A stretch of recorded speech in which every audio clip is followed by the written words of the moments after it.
ट्रेनों में sleeper, AC, third जैसी कुल 9 श्रेणी के होते हैं कोच, ज्यादातर को नहीं होगा पता।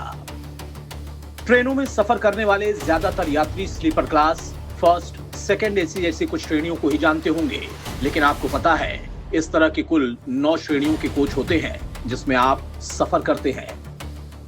अगर आजादी से पहले की बात करें तो केवल 3 श्रेणियों के कोच होते थे, इन्हीं में सभी लोग सफर करते थे। तो आइए जानते हैं इन 9 श्रेणियों में कौन कौन से होते हैं कोच और आजादी से पहले 3 श्रेणियां कौन सी होती थी। मौजूदा समय में देश भर में 13,000 से अधिक ट्रेनों का ऑपरेशन हो रहा, इसमें 70,000 से अधिक कोच लगते हैं। रेल मंत्रालय के आंकड़ों के अनुसार करीब 2/3 कोच नॉन एसी के और 1/3 एसी श्रेणी के होते हैं।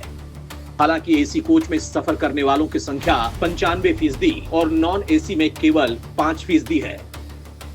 इसमें ज्यादातर कोच स्लीपर श्रेणी के ही हैं। आइए जानते हैं कोचों की श्रेणी।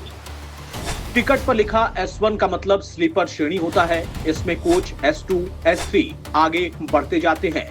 ये सामान्य स्लीपर कोच होते हैं जिनमें बिना एसी की यात्रा होती है। B1 का मतलब होता है थर्ड एसी कोच नंबर। इसमें 3-3 बर्थ ऊपर, बीच में और नीचे होती है और पूरा कोच एसी होता है। A1 का मतलब सेकंड एसी कोच होता है जिसमें सिर्फ 2 बर्थ ऊपर और नीचे होती हैं और इसमें पर्दे जैसी प्राइवेसी भी मिलती है। H1 कोच नंबर वाले फर्स्ट एसी कोच होते हैं। इसमें भी 4 बर्थ होती हैं लेकिन जगह ज्यादा होती है। CC यानी चेयर कार होती है। इसके अलावा एग्जीक्यूटिव क्लास यानी EC भी होता है। इसके अलावा जनरल क्लास होता है जिसमें बगैर रिजर्वेशन यात्री सफर कर सकते हैं। वहीं एक सेकंड क्लास होता है, इसमें केवल बैठने के लिए सीटें होती हैं। इसके अलावा फर्स्ट क्लास एसी में कूपे भी होते हैं। इसका किराया फर्स्ट एसी का होता है, लेकिन 2-2 लोगों के एक कूपे में ऊपर नीचे बर्थ होती है। ब्रिटिश काल में कितनी होती थी श्रेणी?